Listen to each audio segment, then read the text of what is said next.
I'm Carrie. At FSInsight, we strive to level the playing field between Wall Street and Main Street. We asked, what is it that you want to know? And you came through with an overwhelming response. Today, we have Tom Lee here to provide exclusive feedback to you, our FSInsight community. Here are your top 3 questions, plus one extra for good measure. So let's get started. Hi Tom, I'm Billy and I'm from New York. I'm the founder of Left Skewed Portfolio Management, and I was wondering, are there any technologies that you see on the horizon that you think are important to the future? And how do you see them affecting the future? Billy, that's a good question. There's really 2 disruptive technologies I'm quite interested in. The first involves autonomous driving. And the reason autonomous driving has a lot of potential is time spent in a car, or even time spent for deliveries of products, is really lost output for the economy. Because when you're in a car, you're essentially in a single purpose, which is actually just in the process of transportation.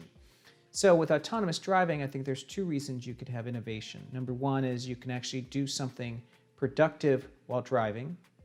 But more importantly, it increases the efficiency and speed in which people can actually sort of travel distances. A good example is if you look at some of the census data, commute times for suburban people into the major metropolitan areas has actually increased over the past 40 years. So despite wider roads, faster cars, better sensors, traffic is worse. So the idea of autonomous vehicles and sort of improving the Erlang's efficiency of driving and traffic dynamics is a huge deal. The second thing I'm really excited about is space travel. And I know it sounds quite far-fetched because number one, we've lived and spent our entire lives on Earth. But I think the reason space is interesting is it really gives the opportunity to create new sort of mechanisms. For instance, certain drugs might work better in space. Creating certain products in space might work better. But it's also the potential to actually expand the addressable GDP, because either new materials are discovered, whether it's new alloys or new space kind of composites.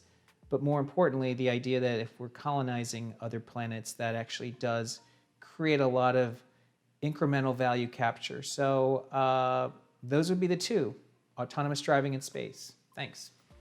Hey Tom, my name's Vivian. I look after a small family office. I'm based in New York City. I have just one question for you.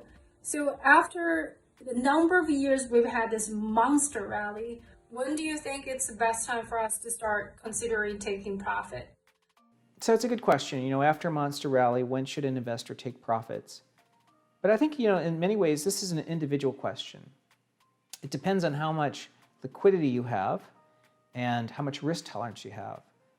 I think stocks are going to be in a generalized bull market for quite a long time, maybe as long as 10 years. And if you ask us, what are the signs that a sort of bigger problems could be developing?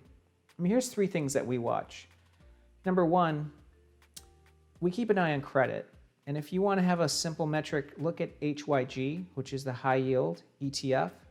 As long as HYG is holding up, on days when the stock market is rocky, you can actually say HYG is your barometer, because if high yield bonds are still rallying or they're holding up strongly, then we know there's something just happening within the stock market, not in the broader market in general. The second thing that would sort of worry me is if investors are too bullish and too ebullient, and you can measure that through sentiment. But a simple way to look at it is, are stocks not responding properly to news? So it's a bad sign if you have a lot of good news and stocks go down. Now that could only last a couple days, and maybe things come back to normal. So I wouldn't be hyper reactive to that, but that's something to keep an eye on. And the third, of course, thing to worry about is if there's something that's going to happen that could slow the global economy down enough to really sort of shake or break down a thesis. This COVID pandemic was clearly one of those events, but a recession as well. But in the foreseeable future, that doesn't seem to be the case, especially with the Fed being so supportive. Hey Tom, Scott Osder from California. I'm in the mortgage industry. Thanks for taking my question. Looking forward, what do you think will be the next wave of investment after the epicenter recovery? Do you think it'll be tech or EV or industrial? Thanks for taking my question. Hey, Scott. Yeah, I think it's a good question. What are we looking forward to after the epicenter trade runs, and maybe roughly, when is the epicenter trade going to run its course? But I think for the way to sort of frame all this is I think a new economic expansion and a new bull market started in 2020. And that's because we had a global shutdown. And now as the world's emerging, we're in a post-war economic expansion. The first wave of that is going to be companies that essentially were on life support, couldn't actually have revenues, but have really made their businesses efficient. And so as revenues return, they're going to surprise on profits. That's the epicenter trade. I think that's going to last for a couple of years. So I wouldn't be too eager to sell your winners, whether it's casinos or Harley or Six Flags or Tempur-Pedic or any of these other cyclical names, including energy stocks. But after that, I think there's really two areas where the U.S. Could still see significant infrastructure investment, and then it creates a lot of value still. The first is really around housing and what we call private investment. U.S. infrastructure spending has just trailed, especially in the last 20 years, from government spending.